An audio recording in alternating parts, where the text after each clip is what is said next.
Семен Ирмалаев, Енекер, Сайлык. Киносценарий. Титры. Раннее утро. Густой туман обволакивает лес. Деревья, кусты словно в хлопьях. Камера медленно панорамирует по лесу. Где-то в утреннем тумане ржание лошадей, где-то стук дятла. Странная утренняя тишина. На маленькой полянке сквозь туман мы видим пасующуюся лошадь. Лошадь поднимает голову, прислушиваясь к отдаленному ржанию лошадей, и отвечает пронзительным ржанием. Камера панорамирует дальше по длинной иссохшей траве и упирается в черный закопченный пень. У потухающего, еле дымящегося с костра сидят двое. У них растерянный вид. Одному из них за 50. Он в старой телогрейке, не брит, в кирзовых сапогах. Другому не больше 30. Он тоже в телогрейке. Сидят и греют руки. Где-то ржет лошадь. Старый поднимает голову, прислушивается. Переглядываются между собой. У них, похоже, случилось нечто необычное. Они явно растеряны, ошеломлены. Похоже, чего-то ждут. «Сегодня, что ли?» — спросил молодой. «Сегодня», — ответил старый. Молодой молча уставился себе под ноги. Впереди них поле в тумане. Опять ржание лошади. Едет машина Нива. В кабине двое. Мы видим их со спины. Водитель все озирается по сторонам. «А что такое?» — спрашивает у водителя второй. Лошадь затерялась. Ребята ищут со вчерашнего дня. Да все не могут найти что-то. И куда это она запропастилась? Машина свернула в сторону. Навстречу два мальчика. Увидев машину, хотели убежать, но поздно. Машина затормозила, водитель выскочил. «Ну, что вы тут делаете?» «Ну, это... ищем лошадь». «Так, что ли ищете? Вы же на уток охотитесь?» Ребята стоят, переминаются. Виновато, у них одно ружье. Из кабины смотрит второй. Назовем его Анатолием, а водителя Николаем. Тут следует добавить, что Николай местный, а Анатолий городской. Николай, отругав ребят, сел в машину и, трогаясь с места, крикнул напоследок: «Ну, смотрите, если не найдете к завтрашнему дню, пеняйте на себя!» Газанул. Машина, подпрыгивая на ухабах, понеслась дальше. А им хоть бы хны, ну и люди.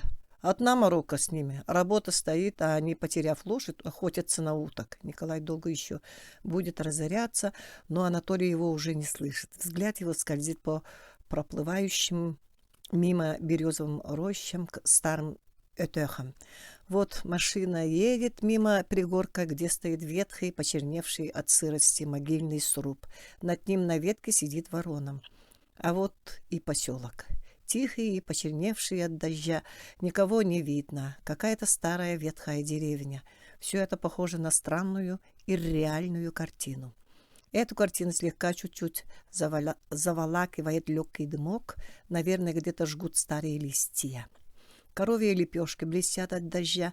Машина едет тихо, объезжая лужи. Анатолий как-то не по себе. Он ищет глазами дом. Анатолий. «Николай!» Николай. «Что?» Анатолий. Этот дом, что ли?» Николай. «Нет, друг, скоро приедем». Смеется. «Не терпится увидеть», понимающе кивает. «Ну, понятно, конечно. На родину человек вернулся». Машина остановилась у одного старого дома. Николай. «Приехали, вот этот дом ваш».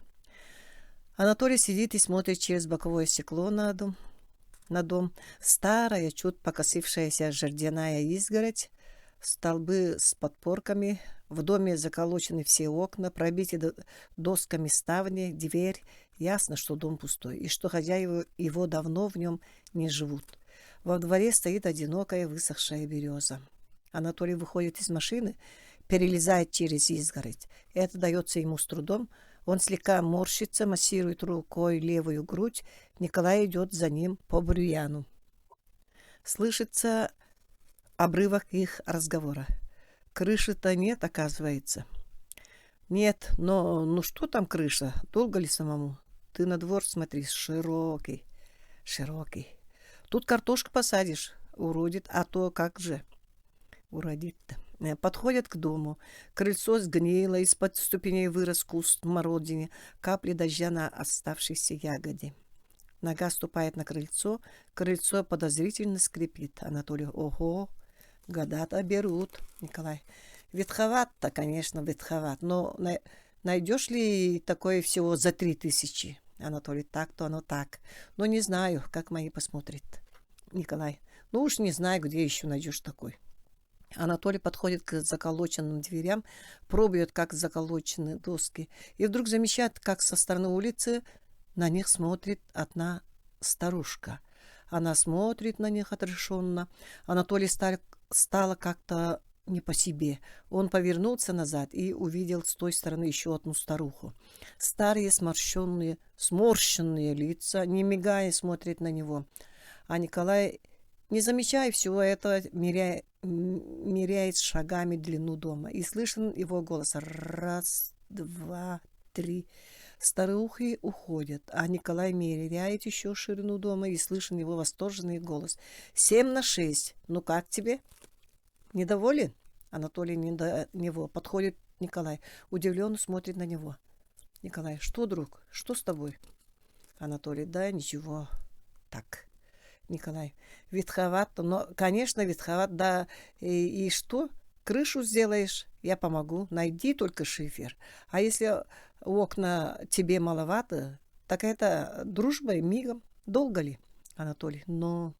Николай, можно еще и веранду сделать. Подозрительно смотрит на Анатолия. Слушай, случаем кто-нибудь не рассказывал тебе? Анатолий, что? Николай, про этот дом. Анатолий, нет, а что? Николай, ну всякое, ну нарочно, чтобы не покупал. Не слушай ты их, Анатолий. Кого? Николай, да оставим это. А сейчас пошли ко мне, Анатолий. А не посмотрим, как там внутри? Николай, ключ в доме старика. Но это мы завтра посмотрим, Анатолий. Да зачем растягивать? Надо бы сейчас посмотреть. Давай сходим за ключом. Николай, ну что же, можно и так. Заодно и старика навестим. Совсем больной лежит. Ну, пошли тогда. Идут обратно. Аласы, широкие, узкие, округлые, с озером и без него, с пригорками, холмами. Остатки Этехов, покосившиеся Сергея. Все это рефреном параллельным в фильме. Двое ребят идут искать своего коня. У одного из них ружье, а у другого уздечка. Вот один из них сложил пальцы наподобие бинокля и смотрит на лаз. Нет, не видать. Пошли к Кюреляху. Давай. Машина останавливается в конце деревни. Через калитку вошли во двор. Все чисто и аккуратно прибрано. Амбар, балаган, на заднем плане хотон. Вошли в веранду и в растерянности остановились. Только что вымытый пол, аккуратно расставленная обувь, начали снимать сапоги. Сняли и в одних носках вошли в дом. Николай, здравствуйте! В доме никого не видно. Из комнаты вышла женщина. И, увидев Анатолия, смутилась. Поздоровалась, еле слышно. Здравствуйте. Николай, Таня. Ну как дед-то? Таня, слаб очень. Николай, а это, знаешь, наверное, Анатолий, Толя. Таня, знаю. Анатолий, вот приехал в дом смотреть. Николай вот уговорил. Таня, да. Анатолий, и вот деда Михаила пришел навестить. Таня, отец в комнате. Входите, я поищу ключ. Николай заходит в комнату первым, за ним Анатолий. В комнате на кровати рядом с окном лежит старик. Изможденное лицо, седые волосы, глаза его закрыты, он дремлет. Николай садится на табуретку, Анатолий садится рядом. Старик открыл глаза, увидел их. Николай громко: «Дед, здравствуй!» Старик, кажется, узнал. У него затрясся подбородок. «Ну как ты?» Протянул ему руку. Старик, пожимая ему руку, обессиленно тихо: умираю. Николай, грех так, говорит дед. Вот твой дом приехали смотреть из города. Наконец-то. Тут жди их целый год. Узнаешь? Старик смотрит на Анатолия слезящимися глазами. Сын Егора Учулы. Толя же. Старик, что? Сын Учулы? Толя? что ли? Николай, Толя, Толя. Старик, приехал, что ли? Николай, приехал. К тебе пришел, вот. Анатолий, пожимая руку старика. Дед Михаил, здравствуй. Погромче. Это я, Толя. Старик кивает. Из города приехал, вот, дом посмотреть. Дом смотреть, так сказать. Старик смотрит на него так, будто что-то ему хочет сказать. Ну, так сказать, увидеть родные места давно уж не видел. Все работа да работа, все некогда. Тебе бы в город лечиться, старик. Куда там? Сил нет. Да и зовут. Анатолий. Кто зовет, старик? Люди с Айлыка торопят. Закрывает глаза. Пауза. Входит Таня, останавливается, увидев молчащих. Обводит всех глазами. В руках ключи. Все молчат. Таня, нарушая молчание. Вот ключи. Не знаю, какой из них. Рассеянно перебирает ключи. Кажись, этот. Нет, или этот. Дает ключи Анатолию. Николай встает. Ну, пошли, Толя. Анатолий встает. Дед пускай отдыхает. Выходят, Таня провожает их взглядом. Садятся в машину, мол, молчат. Анатолий. Старик совсем уже рассеянно перебирает ключи. Николай. Говорят, кто не побывает, всех только и просит, что похоронили в Саилыке. Анатолий. Ну, там и похоронят. Николай. Кто знает, вряд ли разрешит совет. Да и кто понесет его в Саилык? В вымершее место, забытую глушь. В такую даль-то 10 километров. Это прежде казалось близким, махом достигали. Ведь так же было. Анатолий. Верно. Ну, что это было для нас тогда? Николай. Да, кстати, это твой дом-то оттуда ведь перенесет? Не узнал ведь? Анатолий. Нет. Чей это? Николай.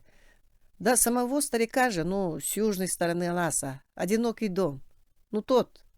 Анатолий силится вспомнит, заводится мотор, и тишина, и машина тихо трогается с места. Анатолий кидает взгляд за окно старика. На окно старика. Там задергивается приоткрытая ситцевая занавеска на шнурке. Ребята пришли в маленький лаз, где посередине стоит одинокий амбар. Подошли поближе. Дверь амбара закрыта. Ребята не решаются открывать дверь. Переглядываются. Потом один подходит к двери и старается толкнуть, но дверь не поддается. Не открывается, плотно очень. Может, в этом амбаре спрятан клад? Да откуда тут? Глянем через щель. Ничего не видно. А может быть, наша лошадь вошла туда и сдохла там, не сумев выйти. Толкают дверь, вдруг она с треском поддается и со стоном открывается. Ребята удивленно переглядываются, осторожно подходят к двери. В амбаре пусто. Заходят, дверь открыта, смотрят, шарят со сторонам. Находят старые шкуры, кусочки берестяной посуды. И вдруг один находит в углу на полке маленький мешочек. Смотри, мешочек. Осторожно развязывают. Внутри мешочка чьи-то остриженные короткие волосы. Тьфу! Чьи-то волосы. Зачем сюда положили? Кто знает. Ложь обратно. Кладут обратно. В проеме двери виден лаз, вышло солнце, и поэтому все это напоминает картину «Осенний пейзаж». Вдруг чей-то шорох. Ребята вздрогнули. Переглянулись, осторожно прислушиваются, озираясь по сторонам. Им явно чудится чей-то вздох, чей-то стон. Со скрипом, напоминающим стон, начинается закрываться дверь. Ребята кидаются к двери, выбегают. Остановились, испуганно оглядываются, запыхались, груди их ходят ходуном, рукавами смахивает со лба пот. Амбар как амбар. Наверное, им почудилось. Ребята успокаиваются. С треском отдирается прибитая к двери доска. Со скрежетом выдирается проржавленный гвоздь из стены. Николай шепчет сквозь зубы, орудуя топором. Как крепко-то забили, елка. Надо было лом прихватить. С истошным визгом, стоном вырывается гвозди. Анатолий не по себе. Он рукой касается стен дома, тихо проводит ладони по бревну. Распахиваются настежь оконные ставни, темное окно. Николай с удовлетворением отходит к другому окну, тоже принимается отдирать прибитые доски. Анатолий приникает лицом к окну, пытаясь разглядеть внутренность дома, но тщетно. Кромешная темень. Звук Ключ поворачивается в замке, но не может открыть. Николай бормочет под нос. Заржавел совсем. Откроет ли? Может, этот ключ подойдет. Ну-ка, ну-ка. Щелкает замок. Открыл! С треском и со скрипом открывается дверь. В темноту врывается свет. При съемке изнутри дома в светлом проеме двери стоят, не решаясь войти, Анатолий и Николай. Они разглядывают внутренность дома. Николай, ты хозяин, тебе и в первом. Анатолий входит в дом. Его взгляд скользит по дому. Кое-где на полу лежат обрывки старых газет, комнатные перегородки с полинявшими вырезками журналов, картинками. В углу стоит старая деревянная кровать. Посередине печка. Николай подходит к печи, хлопает ладонью по печи. Николай, печь недавно сложена, еще долго послужит. Анатолий, а прежде был камелек. Как войдешь, так слева. Вот тут показывает. Николай, оказывается, все помнишь. Так что этот дом тебе с детства свой получается. Анатолий, ну, близкие соседи же были с дедом Михаилом. Считай, одним домом жили. Николай, да и я тоже голова. Как это забыл-то тебе сказать, что этот дом из Саилыка. В старину умели строить. Вот у них дом, как так дом, до сих пор еще крепок. Свет был. Николай глазами ищет электрощит. Он стоит без пробок. Николай, тут бы отвертку воткнуть. Анатолий, ну, да ладно, да и лампы нет. Николай подходит к подполью. Ну-ка, откроем, посмотрим. Темень. Камера снимает из подполья. Открывается крышка подполья, и в подполье врывается свет. В проем сверху вниз заглядывает Николай, а потом и Анатолий. Темно очень, бормочет Николай, достает и зажигает спичку. Пытается что-либо высмотреть. Николай, сыро, но если дать проветриться, быстро высохнет. Затопить печь и закрывает крышку подполья. Опять кромешная тьма. Анатолий достает из сумки бутылку водки и ставит на кровать. Николай, понимающе кивает. Надо, конечно, покормить огонь, дух дома, потрофить старику. Трещит, постанывает огонь в печке. Николай кончил дуть на огонь, закрыл дверцу печки и обернулся к Анатолию покрасневшим лицом. Ну, хозяин, благослови как следует огонь. Анатолий плеснул в кружку немного водки и сел у печки. Открыл дверцу, щепки, потрескивая, горят. Неслышно проговорил. Пей, угощайся, возликуй, веселись. Ого, старик обрадовался, воскликнул Николай, потирая руки. Ребята устало сидят около старого шалаша сенокосчиков. Валяются консервные банки, склянки, обрывки газет, черное кострище. Из кармана вытаскивают завернутые в газеты бутерброды с маслом и начинают подкрепляться. Налетевший ветер трогает их волосы, и они жуют, шмыгая носом и рассматривая осенний пейзаж. Пьют сырую воду из склянки, кончив, вытаскивают папиросы и начинают по-взрослому курить. Один из них умеет пускать кольца, а другой нет. «Да ты что, не умеешь, что ли? Вот так сделай!» И показывает другому, как пускать кольца. Второй сидит и смотрит, и вдруг кричит: «Утки, утки!» Курящий моментально бросает папиросы, схватывает ружье, и другой в это время лежит и хохочет. Сидят, курят на деревянной кровати Анатолий и Николай. Бутылка почти пустая, Николай захмелел, горит свечка, их разговор тихий, как бы на втором плане. «А ты совсем не пьешь, да?» «Да, как бы болею от этого». «Ну и правильно, а я пью». «Ну что ж, допьем», наливает остаток и пьет сам. «Ну, с новым домом тебя, хоть и старым, теперь можешь в любое время приехать, пожить, отдыхать на родине». «Конечно. А то бы зачем этот дом? Слушай, Николай, а когда оформим документы в сельсовете?» «Ну, завтра поедем. И поедем на машине. Все там и оформим в раз. Все бумаги у меня. Старик дал мне. Паспорт с собой?» «Да». «Ну и хорошо. С собой возьмешь? Ну, тогда пошли». «Куда?» «Как куда? К нам?» «Нет, Николай, я, пожалуй, здесь переночую». «Как это?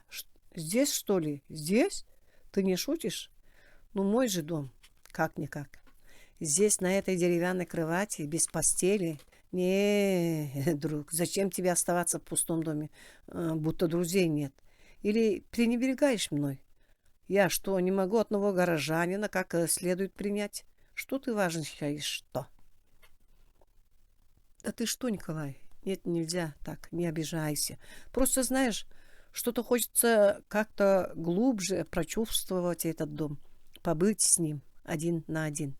Что-то он все больше и больше начинает нравиться. Ну, действительно, смеется. Как?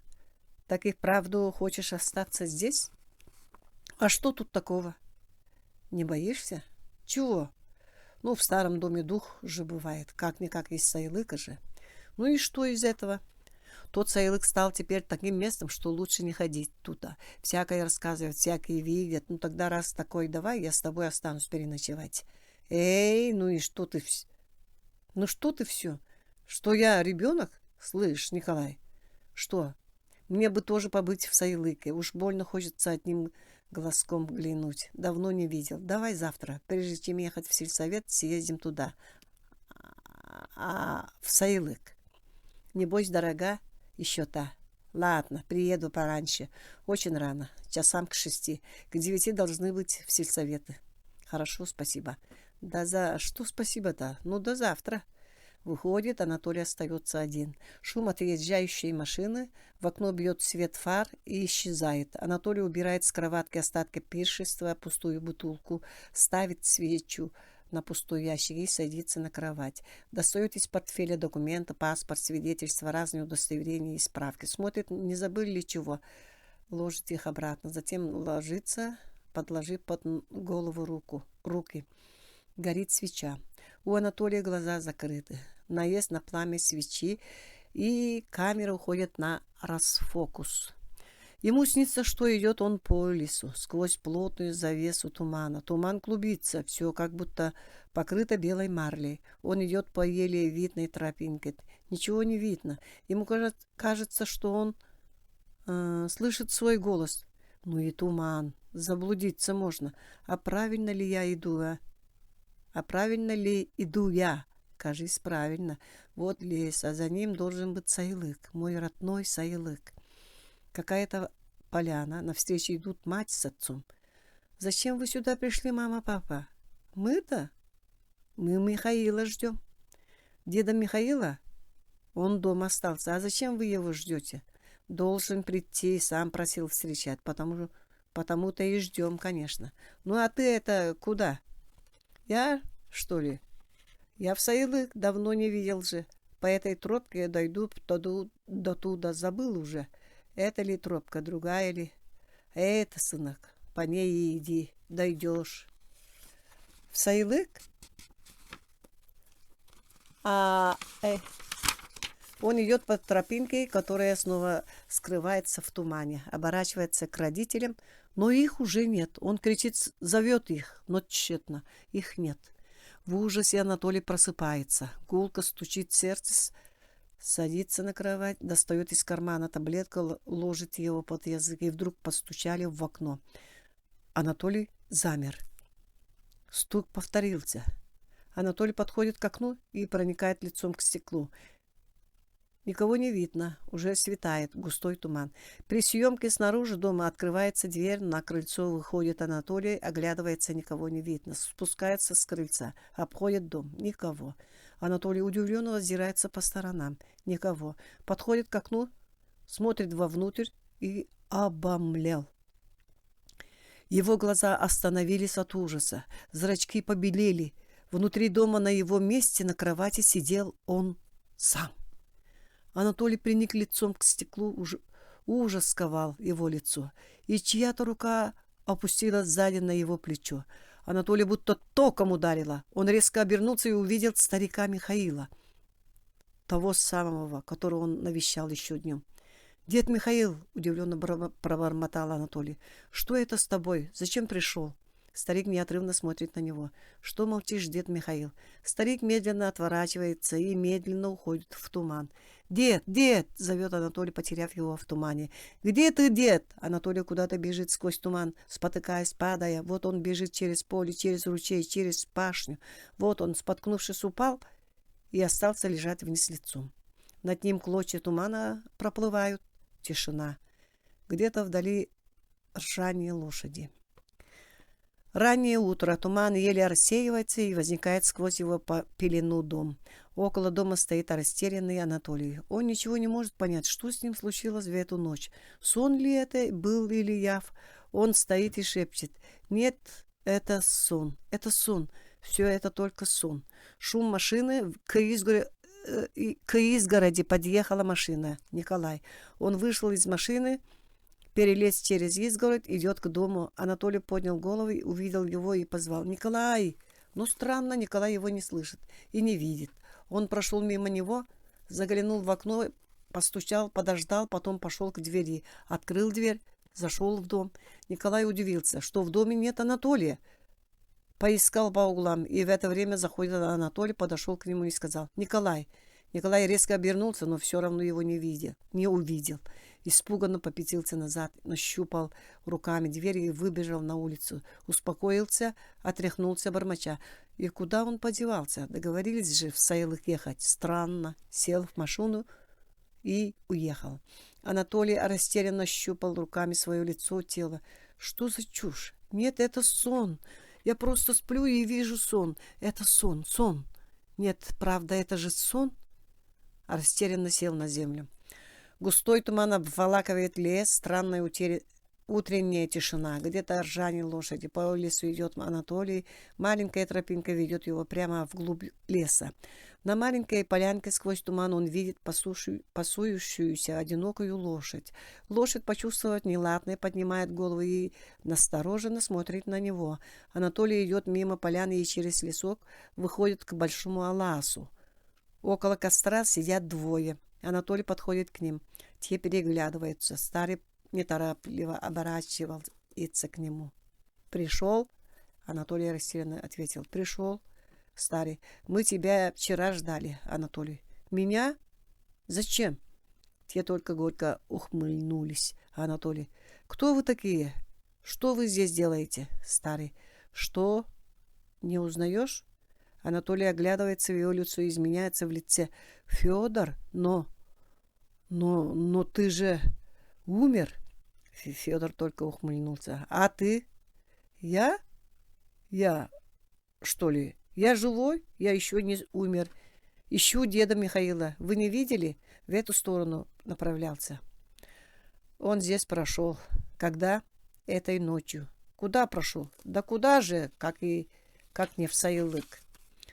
«В Саилык? А где Саилык? Близко отсюда. Мне бы тоже туда». Те опять ухмыляются. Старый: «Как шел, так и иди. За этим туманом Саилык. Попробуй иди, может, и дойдешь». Анатолий: «Нет, это сон. Я живой, живой я. Как это я должен умереть? Я живой». «Эй, дед Михаил!» Идет в туман. «Дед Михаил!» Ничего не видно, он блуждает в тумане. Анатолий сидит у костра с теми двоими. Старый: «Значит, твоя душа замарана в грязи греховной. Поэтому и не берет тебя к себе Саилык. Жди, может, кто-нибудь искупит твои грехи. Только тогда Саилык возьмет тебя к себе. Вот мы тоже того ждем, только того». Анатолий встает. Старый: «Ты куда?» Анатолий: «Обратно назад». Старый: «Зачем?» Анатолий: «Мне надо срочно в город, на работу, не могу опоздать. А это все ложь, это обман. Просто у меня голова кружится. Нет, все, я еду обратно в город. А вы просто плод расстроенного воображения. Ну и оставайтесь, я пошел». Старый, понимающий, кивает головой. Анатолий бежит назад. Вот он уже в деревню, вот приходит к дому деда Михаила. Но, заметив что-то неладное, он останавливается, как вкопанный. Около дома стоит машина Николая. Во дворе собрались старухи и старики, и у всех печальные лица. Они сидят на заваленке, тихо переговариваясь. Выходит из дома Таня, она вся в черном. Анатолий подходит к изгороди и смотрит на нее. Старуха утешает ее. Слышатся обрывки фраз. «Да кто про него скажет плохое?» Говорят, отошел ночью. Из дома выходит Николай. Он озабоченно говорит с одним мужиком. «Кого тогда отправить копать яму? Надо доски достать». Никто Анатолия не видит, и вдруг находящиеся среди собравшихся людей одна слепая старушка уставилась незрячим оком в сторону Анатолия, забормотала что-то, крестясь и плюясь, замахала тростью. Все всполошились. Анатолий, опомнясь, повернулся и ушел. Теперь он не сомневался, что он мертв. Он уходит прочь отсюда, обратно туда.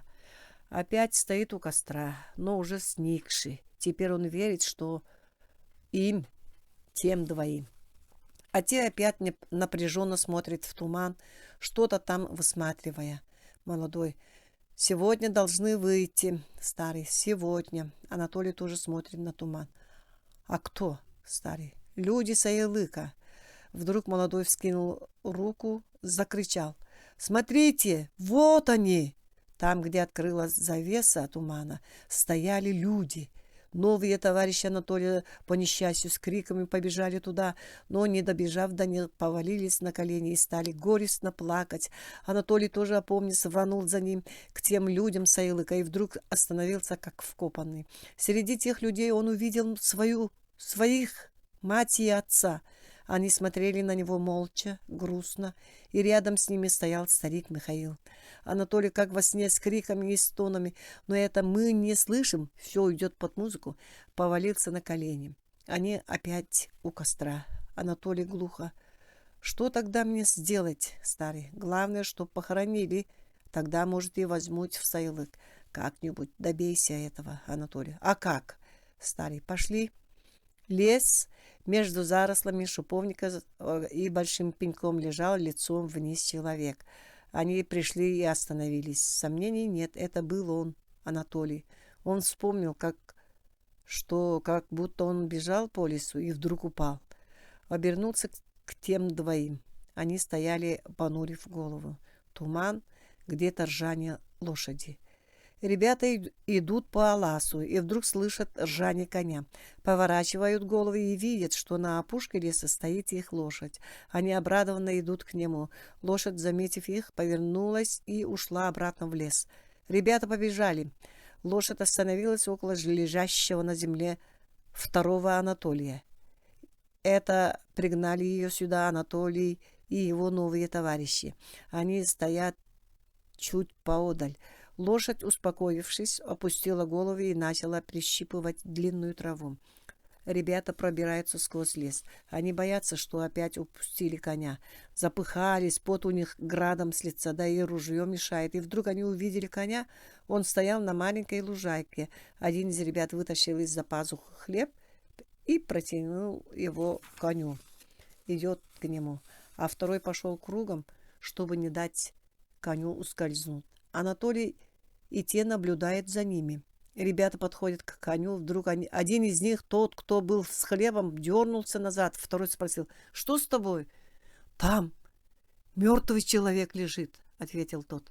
Да пошел ты. Вот, второй показал ему кукиш. Да ты сам иди, смотри. Тот подошел и замер. Раскинув руки вперед, лежал ничком труп. Ребята медленно попятились назад. Анатолий идет за ним. Ребята вышли из леса, облегченно вздохнули, прислонились спиной к дереву, стоят и отдыхают. Как быть? Сообщить людям? Не знаю даже. Нам же и достанется ведь. А вдруг его убили из ружья? А у нас ружье. На нас и подумают. Анатолий шагнул к ним и, желая убедить их, вызвать людей. Но они вдруг испуганно вскинулись, почувствовав что-то неладное. Дрожащими руками один из них торопливо загнал в ружье патрон. «Ты слышишь? Вроде кто-то идет. Злой дух мертвеца, наверное. Ну, стреляй же! Подходит же!» Грохнул выстрел на весь воздух и рассеялся пороховой дым. Анатолий стоит и думает. Затем повернулся и зашагал обратно. Ребята, помнись, помчались назад. Старый: тебя-то найдут и похоронят, а кто найдет наши кости после стольких снегов и дождей под хвоей с листьями? Да и грехи велики. Как бы не каялись теперь, хоть бы второй раз возвратили на эту землю вновь. Пауза. Анатолий: а как же в Саилык? Старый: видимо, туда дорога нам заказана, и навечно суждено скитаться непрекаянно под этим небом. А тебя, может, возьмут. А что мы? Иногда вроде удается приблизиться к Саилыку. Ну вот-вот, слышим голоса, рев быков, ржание лошадей, детский гомон, смех, песни. И никак не войти. Ног не сдвинут. А только что кипевший жизнью на протяженные руки Саилык исчезает и растворяется в воздухе. Анатолий. А если я попробую? Старый, это твое дело. Вдруг доносится шум машины. У леса останавливаются две машины. Одна бортовая, другая Николая. 6 человек в середине участковый милиционер допрашивают ребят. Те указывают в сторону, где стоят Анатолий и его собеседники. Все приехавшие встали цепью, начинают перечесывать лес. Цепь все ближе и ближе. Вот идет Николай, вот другие. Озираясь по сторонам, подходят вплотную. Анатолий и его товарищи по несчастью молча наблюдают за ними. Один из цепи вскрикнул, чуть не наступив на тело Анатолия. Все сгрудились над ним, перевернули. Милиционер начал обыскивать карманы, выворачивая их и кладя их содержимое на расстеленный платок. И вдруг, остановясь, схватил за руку и стал проверять пульс. Затем приник ухом к груди Анатолия и крикнул «Жив!» И энергично стал массажировать сердце. Анатолию будто с размаху грохнули озим, и он охнул от боли. «Да больно же! Уй!» — простонал он милиционеру. Тот удовлетворенно крикнул с нескрываемым самодовольством: «Скорей! В машину!» Анатолия бережно подняли и понесли из леса.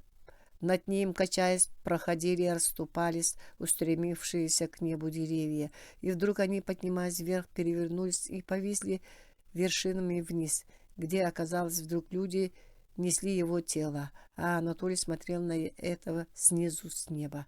Старый толкнул Анатолия. «Скорей же, ты же живой, еще теплый, ты еще будешь жить. Беги, догоняй!»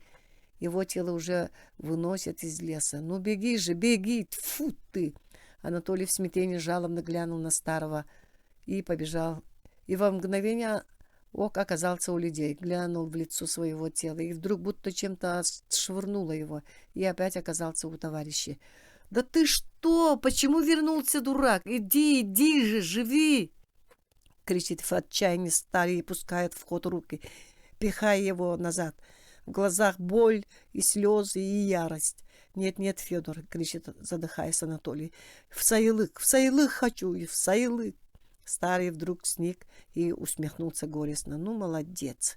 Так просто и не найдешь его, да? Эх ты!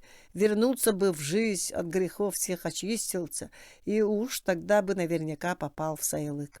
Нет, там в городе, да и нигде теперь это невозможно. Нет, в Саилык сейчас же, только сейчас, потом уже поздно будет. Я в Саилык, в Саилык!»